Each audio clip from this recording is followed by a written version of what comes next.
This $30.899 Street Glide Special is a commemorative edition with a 1,600 unit restriction created to mark the manufacturer's 120th anniversary, in addition to 8 other anniversary versions. Street Glide Special features a dark aesthetic. However, you won't really appreciate the weight until you attempt to remove it from the side stand. Due to the adjustable 27.2-inch seat height, getting it to the vertical is a little bit simpler despite the 827-pound curb weight. This clutch's grip and the significant effort needed to activate the non-hydraulic drive feel in keeping with the bike's hefty metal aesthetic. The Glide moves smoothly after you shift into first gear and engage it, eliminating much of the lethargy caused by its substantial bulk and wide tire. An analog ambient temperature gauge, a historical device that might all too easily be replaced by a digital temperature reading, which this motorcycle also lacks, is unfortunately absent from the Batwing fairing, which additionally houses an analog speedometer, tachometer, fuel gauge, plus voltmeter. We didn't mind the LCD depiction of the gear locations, even though it's comforting to glance at the analog dial. However, when the clutch is pulled, exactly the time you want to understand which gear you are in, the gear position is not displayed. When you are in neutral, at least, the large green N illuminates, making uncomfortable movements easier to avoid. At stop signs.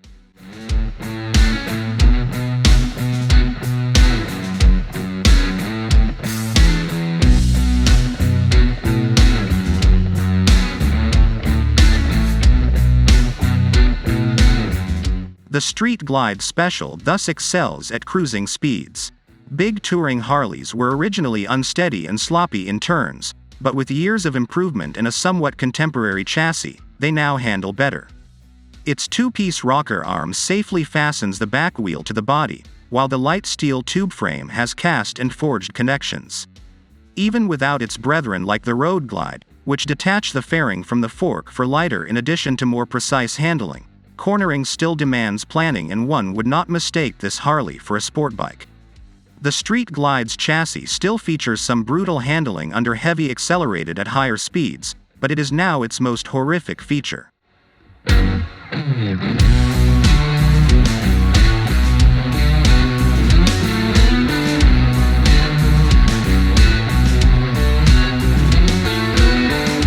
When it comes to velocity, this Milwaukee 8114 pushrods, 4 valves per cylinder, self-adjusting hydraulic lifters, including computerized sequential port injection, are all included in Harley's powertrain's somewhat contemporary but retro design.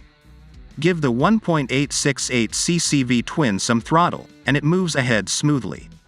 Below the 4,000 revolutions per minute range, the greatest amount of the grunt is at the bottom.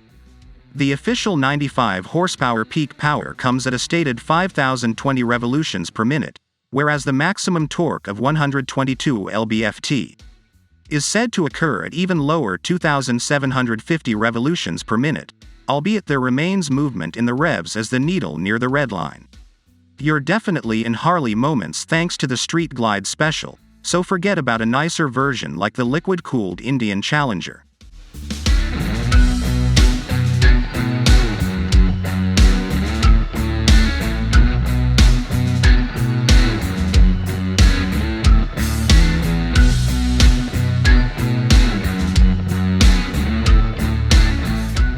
The Hut's braking systems, however, are powerful in contrast to some of its predecessors.